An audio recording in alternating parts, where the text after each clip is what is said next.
Boa tarde a todos. Então, realmente coube-me a mim esta parte do livro de Jonas e acho que é uma parte muito interessante.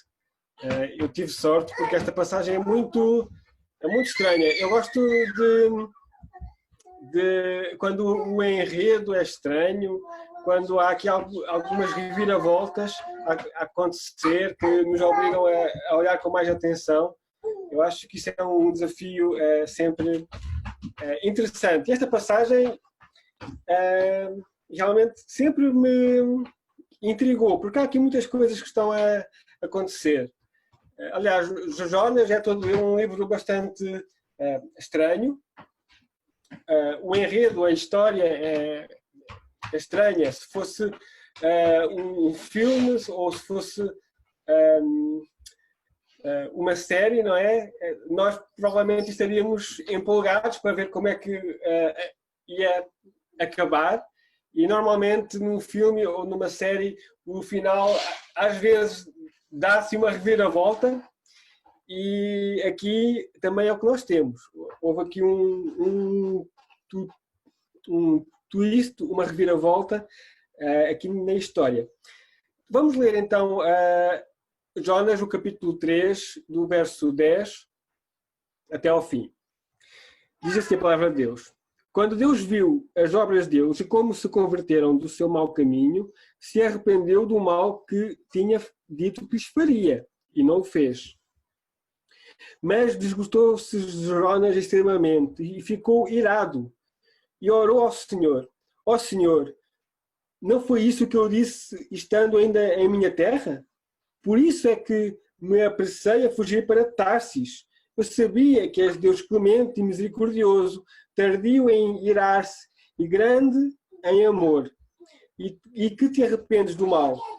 Agora, ó Senhor, tira a minha vida, porque melhor me é morrer do que viver. O Senhor respondeu, é razoável essa tua ira? Jonas saiu da cidade e assentou-se ao oriente dela. Ali fez uma barraca e assentou-se debaixo dela, à sombra, até ver o que aconteceria à cidade. Então o Senhor Deus fez nascer uma abuboreira que subiu por cima de Jonas para que fizesse sombra sobre a sua cabeça, a fim de o livrar do seu enfado. E Jonas se alegrou em extremo por causa da abuboreira. Deus, porém, enviou um bicho no dia seguinte, ao subir da alva, o qual feriu a abuboreira e ela se secou. Aparecendo o sol, Deus mandou um vento calmoso oriental, e o sol feriu a cabeça de Jonas, de sorte que ele desfalecia, pelo que com toda a sua alma desejou morrer, e disse, melhor me é morrer do que viver. Então disse Deus a Jonas, é acaso razoável essa tua ira por causa da abuboreira? Disse ele, é justo que eu me enfade a ponto de desejar a morte. Disse o Senhor, tiveste compaixão da abuboreira que não te custou trabalho, a qual não fizeste crescer. Numa noite ela nasceu e numa noite pereceu. Em Nínive há mais de 120.000 pessoas que não sabem discernir entre a mão direita e a esquerda, e também muito gado. Não hei de eu ter compaixão dessa grande cidade? Então, até aqui a leitura, e também o livro acaba, não haveria muito mais por onde continuar. No capítulo 3, o verso 10, portanto, relembrando o que é que aconteceu, não é? Jonas lá, por fim, foi pregar à cidade de Nínive. Ele fez uma pregação muito rápida, ele só atravessou a cidade a dizer que a cidade ia ser destruída passado algum tempo. E o que aconteceu foi que toda a cidade se converteu. Foi talvez a maior a campanha de evangelização com mais sucesso na história, porque uma mensagem tão rápida fez com que tantas pessoas se convertessem. E o que aconteceu foi que depois disso, diz a palavra que quando Deus viu as obras dele e como se converteram do seu mau caminho, se arrependeu do mal que tinha dito que lhes faria e não o fez. Aqui temos o arrependimento de Deus. Nós temos que compreender bem o que é que significa este arrependimento. Porque, por exemplo, em Números capítulo 3 e verso 19, diz: Deus não é homem para que minta, nem filho do homem para que se arrependa. Acaso ele fala e deixa de agir? Acaso promete e deixa de cumprir? Então, realmente, Deus não é homem, não é como nós, que muda a sua... que se arrepende de alguma coisa que tenha feito. Deus sabe todas as coisas que já aconteceram e que vão acontecer. Tudo o que acontece é pelo seu decreto. Então, não é que esta conversão dos ninivitas tenha surpreendido a Deus e Deus tenha reparado: olha, não, espera aí, afinal eu vou fazer uma outra coisa. Não. O que acontece é que realmente Deus mudou a sua decisão, mas até essa mudança estava dentro do seu plano. Isto porque esta profecia que Jonas estava a dizer, de que a cidade ia ser destruída, era uma profecia contingencial ou condicional. A maior parte das profecias que os profetas do Velho Testamento preferiam eram sempre condicionais. Diziam: nós vamos sofrer ou vamos ser destruídos se continuarmos neste mau caminho. Ou se nós não nos arrependermos, se nós não mudarmos, então Deus vai aniquilar esta nação. Normalmente eram assim as profecias, a maior parte das profecias do povo de Deus. Esta profecia, apesar de não estar escrito claramente que essa era a profecia, que era, de facto, se o povo se arrependesse, Deus não iria destruir, apesar disso não estar 100% explícito, a profecia continuava a ser condicional. Até porque o próprio Jonas sabia que a profecia era condicional.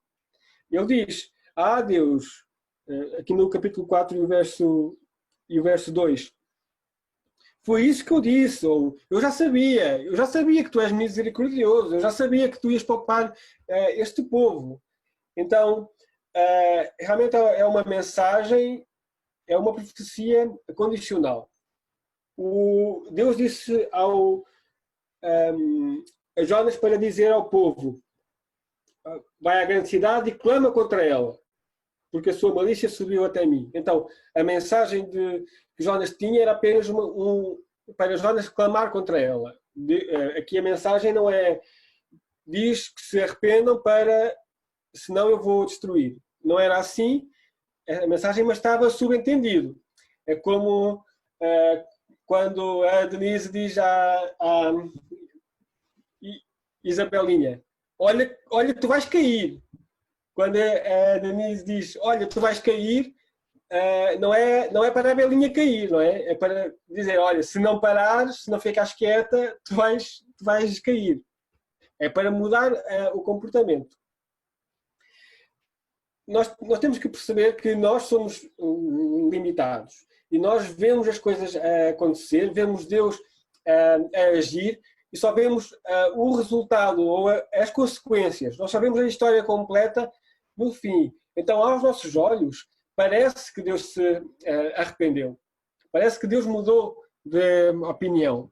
Mas isso é aos nossos olhos. Nós somos finitos e que não temos a mente de Deus. Agora, Deus não se arrepende. Aqui nós também vemos que Deus é bom. Ele não é um tirano. Ele não tem prazer no sofrimento. Ele não queria, de facto, destruir Nínive. Deus não tem prazer em trazer coisas más. Ele quer sempre evitar isso. Deus não tem prazer no Covid-19, mas mesmo assim foi da sua vontade que este vírus aparecesse.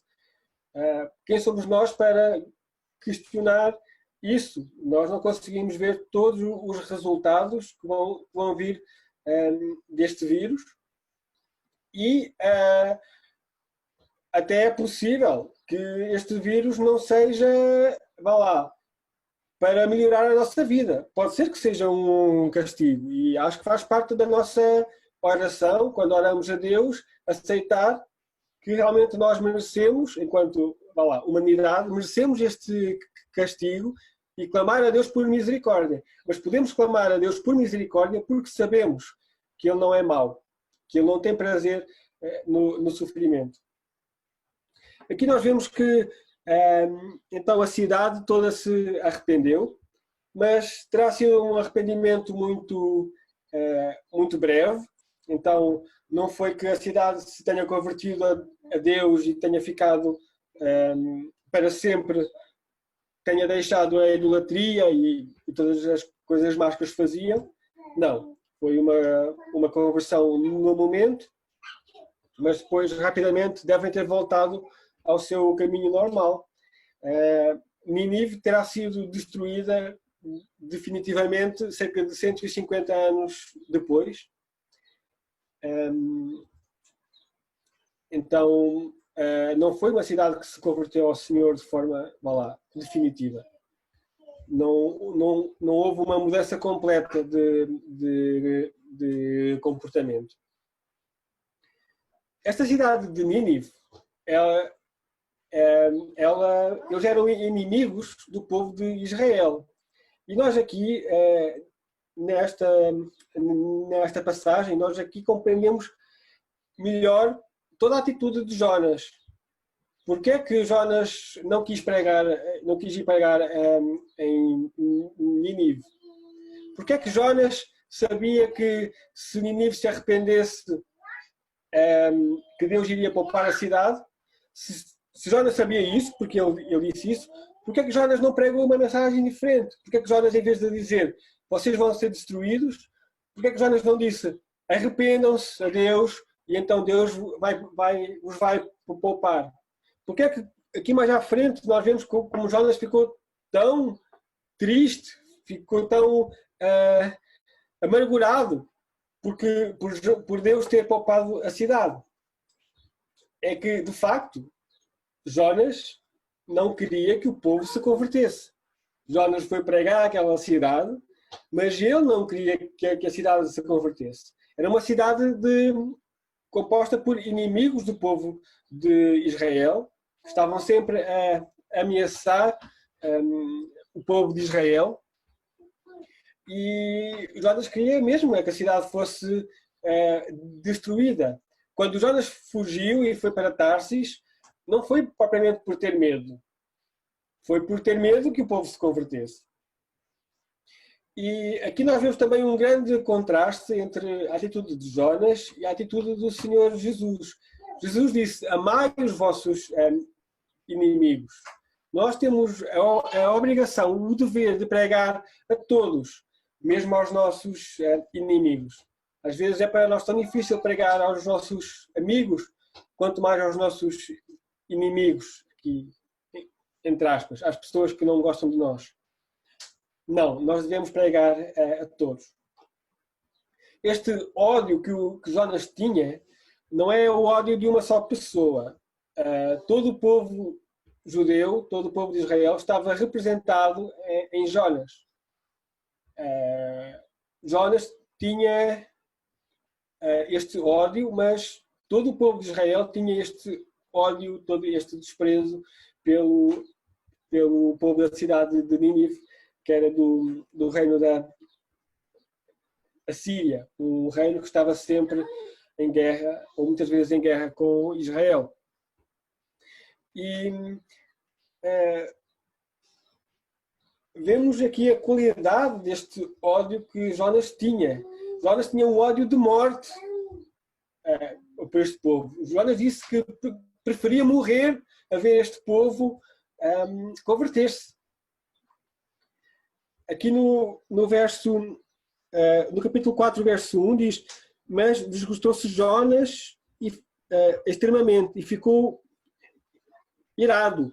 Estas palavras desgostou-se e ficou irado, estas palavras, esta palavra no hebraico original é a mesma palavra que se encontra no capítulo 1 e o verso 2, quando fala da malícia da cidade de Nínive. Então, Jonas agora, ele é que ficou o mau, ele é que é o mau da fita, o mau da história. Não é a cidade de Nínive. A maldade que há em Nínive agora é o mesmo tipo de maldade que está em Jonas. E Jonas conta a Deus que está zangado. Jonas está aqui a contender com Deus, está zangado com Deus. Isto até pode parecer mau, mas não é mau. No sentido que quando nós estamos zangados, quando nós estamos tristes, nós devemos contar isso a Deus. Ainda ontem eu estava... eu fui convidado para pregar a minha igreja lá no Brasil, daqueles irmãos que também já pregaram aqui na nossa, e nós estávamos no Salmo 44, em que nós também temos uma oração a Deus, em que parece que o povo está a pedir contas a Deus, que é isto que nos estás a fazer. E realmente esta é a atitude certa, no sentido que nós devemos ser sempre honestos quando falamos com Deus. Se nós estamos zangados, vamos falar com Deus zangados, porque é assim que nós nos sentimos. E Deus tem prazer nessa nossa honestidade, tanto é que temos vários exemplos sobre isso na palavra de Deus. Temos o maior exemplo, que é Jacó, que luta fisicamente com Deus e que vence, e então o nome de Jacó é mudado para Israel, que é aquele que lutou contra o Senhor e prevaleceu. Então, se nós estamos zangados, às vezes nós temos aquela atitude, parece que é mais espiritual, nós dizemos, imaginemos, nós temos um problema muito grave, temos alguma coisa que nos incomoda muito e fazemos aquela oração do tipo: ó Senhor, obrigado pelos alimentos, obrigado porque tu és bom, amém. O que é que Deus sente quando houve uma oração destas, sendo que Ele conhece o nosso coração, sendo que Ele sabe exatamente o que é que nós estamos a sentir? Ele sabe que nós estamos a mentir. Então, se nós estamos tristes, se nós estamos aborrecidos, se nós estamos zangados, vamos a Deus e vamos expor essa ira para com Ele. Porque é assim que também que Deus vai trabalhar no nosso coração. No capítulo 4, verso 4, o Senhor respondeu: é razoável essa tua ira? Ó Jonas, achas que estás zangado por eu ter poupado esta cidade? Achas que isso é razoável? Achas que isso tem lógica? Faz sentido? Realmente Jonas não queria que a cidade se convertesse. Tanto é que ele diz aqui no verso 5, Jonas saiu da cidade e assentou-se ao oriente dela. Aí fez uma barraca e assentou-se debaixo dela, à sombra, até ver o que aconteceria à cidade. Então, Jonas acabou de ter a campanha de evangelização com maior sucesso da história. Ele passou pela cidade a pregar contra ela e todo o povo, desde o rei até ao menor, todos se converteram. Qual é que seria a atitude mais normal de um evangelista? Seria voltar à cidade e falar mais acerca de Deus. Não é? Todo o povo estava sedento de ouvir mais acerca de Deus. Se ele fizesse isso, talvez a conversão de Nínive durasse mais tempo, não fosse tão passageira. Mas não. Em vez disso, Jonas saiu da cidade, pôs-se num local em que tinha a visão para a cidade e fez uma cabana à sombra e ficou à espera a ver se Deus iria destruir a cidade. Certamente que Jonas queria ver Deus a destruir a cidade. E isso não aconteceu. Aconteceu uma outra coisa, é que Deus faz nascer uma aboboreira. Atenção que nós sabemos que a aboboreira não é uma planta que fica muito alta, pelo menos como nós a conhecemos. De facto, é muito difícil traduzir nomes de plantas, porque as traduções mudam e até às vezes as plantas em si mudam.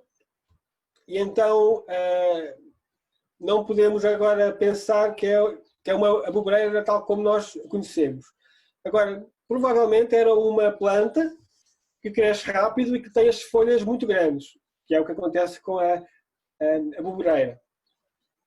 E acontece que esta aboboreira nasce, cobre Jonas e Jonas se alegra. Depois a aboboreira, Deus manda um bicho, a aboboreira morre e Jonas já fica tão triste que quer morrer. Foi Deus que fez isto. Foi Deus que fez a aboboreira nascer, não é? Porque uma planta não nasce assim de um dia para o outro. E também foi Deus que fez a aboboreira morrer. Então, existe aqui alguma coisa que está a acontecer. Que Deus está a trabalhar na vida de Jonas. Está aqui uma lição. Algo que Deus quer ensinar a Jonas. Aqui nós também vemos como tudo está nas mãos de Deus. Aqui neste livro, que é um livro bastante curto, vemos que Deus mandou uma tempestade, Deus mandou um peixe engolir a Jonas, Deus mandou esse peixe vomitar Jonas, Deus mandou uma planta crescer, Deus mandou um bicho para comer essa planta, depois Deus mandou o vento, como fala aqui depois mais à frente, nos versos, no verso 8. Deus mandou este vento. Isto era um vento muito forte. Este vento chama-se, terá sido provavelmente o chamado vento Siroco. É o nome do vento que acontece lá naquela região da Mesopotâmia. Então, Siroco não é só o modelo do antigo carro do meu cunhado. O nome Siroco vem deste vento. E é um vento muito, muito forte, mas é um vento muito seco, que tira toda a umidade do ar.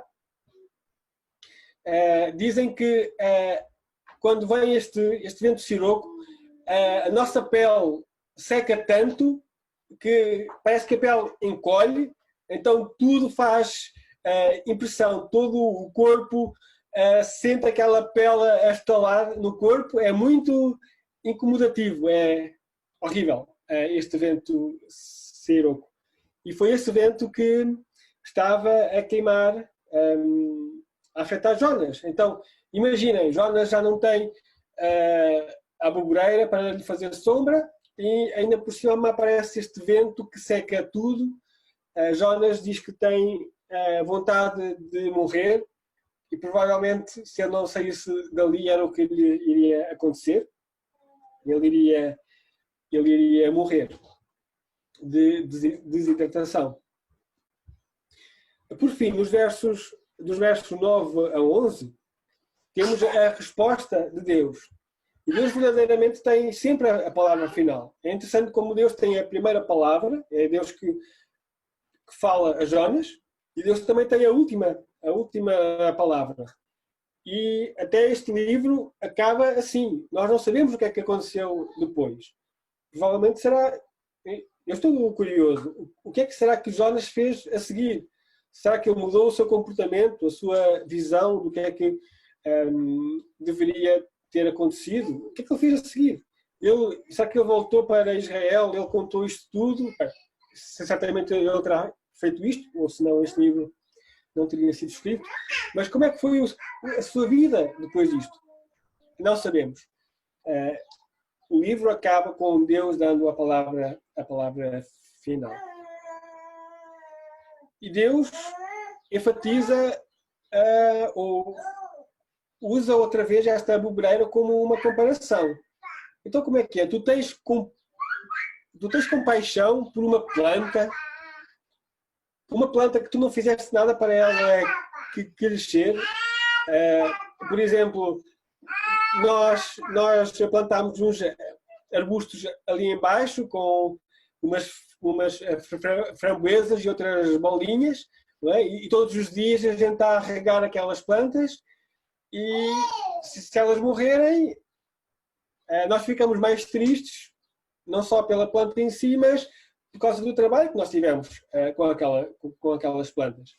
Mas nem isso Jonas fez. Jonas não fez nada para que aquela planta crescesse. Então, Jonas teve compaixão por uma abobreira, uma simples planta, e não vai ter compaixão por um povo inteiro. E aqui Deus fala de que há 120 mil pessoas, essas pessoas que não sabem discernir entre a mão direita e a esquerda. Isto parece que Deus está a dizer, são pessoas, elas não sabem, elas são como crianças, são como bebés que não sabem nada.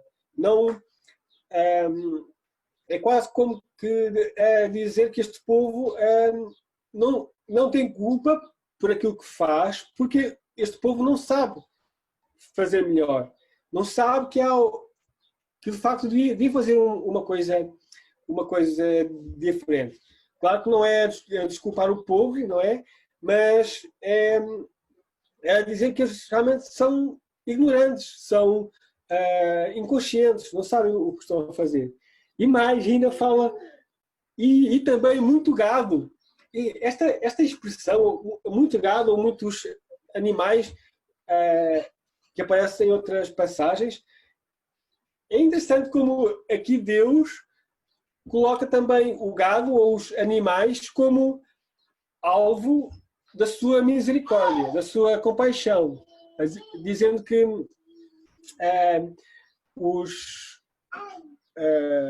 que Jonas devia ter também compaixão, pelo menos, ou também por causa do gado. Existe aqui uma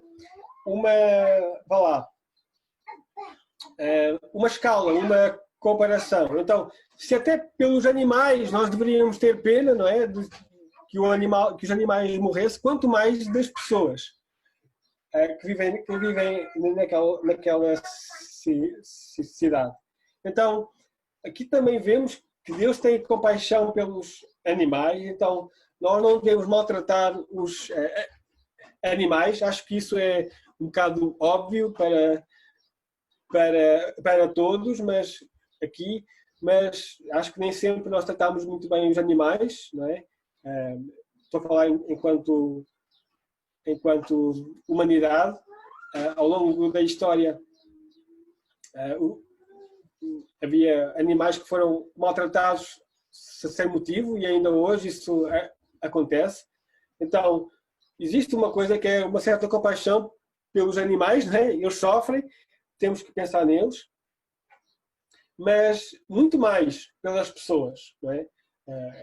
Aqui os animais estão a ser colocados não como o principal objeto de compaixão, mas por comparação. Então, se até pelos animais nós devemos ter compaixão, quanto mais pelas pessoas. E quanto mais por pessoas que não sabem nada de Deus.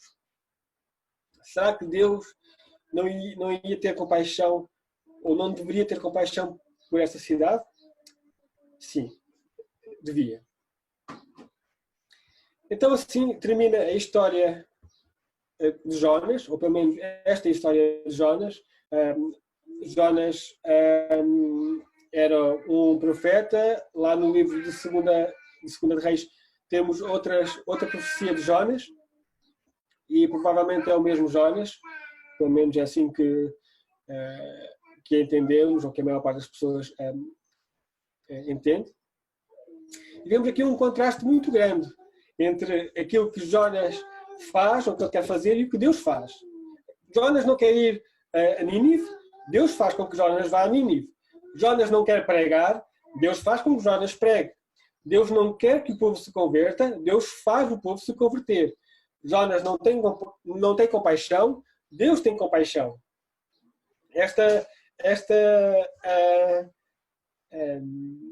A paciência de Deus é pegar num homem que quer fazer completamente o oposto daquilo que Deus quer e aos poucos vai ajustando para que ele faça a sua vontade. Temos que lembrar que Jonas é profeta. Jonas não... Essa história do livro de Jonas não é acerca de alguém que não conhecia a Deus. Não, é acerca de Jonas, que era profeta. Eu sabia exatamente quem Deus é. Jonas adorava a Deus. Era um crente. Então, esta história do livro de Jonas não é acerca da conversão de Nínive. É acerca da conversão de Jonas. É acerca da conversão de Jonas.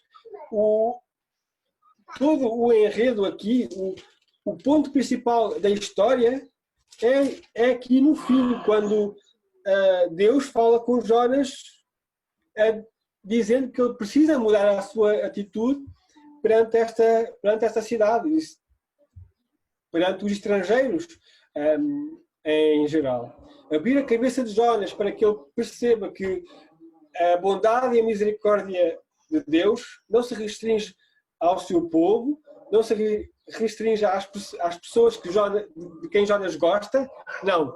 É para todo mundo, até às pessoas mais desprezíveis. E é incrível como é que Jonas, cheio de ressentimento, cheio de ódio no seu coração, mesmo assim, ele é o vaso usado por Deus. É quem Deus usa para transmitir esta mensagem. Faz-nos pensar que realmente, mesmo que nós não tenhamos o coração no lugar certo, é possível nós estarmos a servir a Deus, é possível nós servirmos a Deus pelos motivos errados, porque Deus consegue fazer, mesmo de coisas más, consegue transformar em coisas boas. É possível que isto aconteça, mas também Deus nos quer transformar. Então, se nós estamos com alguma coisa no nosso coração contra alguém, Deus vai querer corrigir.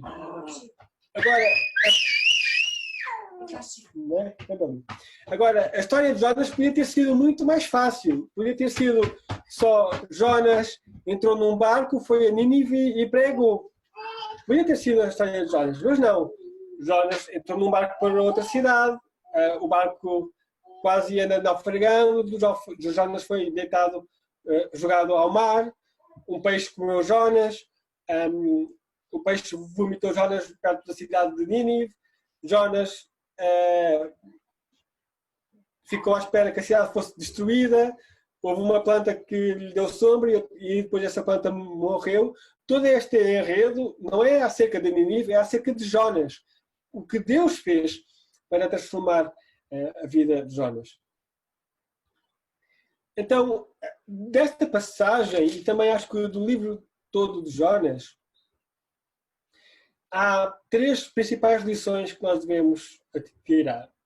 Em primeiro, Deus é soberano. Deus é quem está no controle de todas as coisas. Deus pode mandar vir coisas boas, como uma aboboreira para nos fazer sombra. Deus pode vir mandar coisas más, como uma tempestade, ou um bicho que come a aboboreira, ou um sol que queima a nossa cabeça.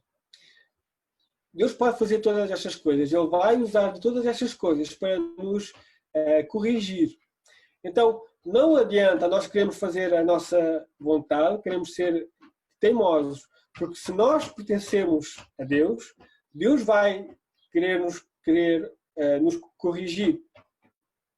E até se nós lemos na palavra de Deus, nós vemos que Deus provavelmente foi mais duro com o seu próprio povo do que com as pessoas de fora. Então, por muito menos do que os habitantes da cidade de Nínive fizeram, por muito menos que isso, Deus castigou o povo de Israel. E porquê? Porque Deus é um pai bondoso, mas que corrige quem? Os outros? Não. Ele corrige os que são filhos. Então, se nós somos filhos de Deus, a atitude mais certa, mais inteligente, se não queremos aprender a mal, devemos fazer a vontade de Deus e tentar obedecer de forma sincera. Não como Jonas fez, que pregou de forma a despachar.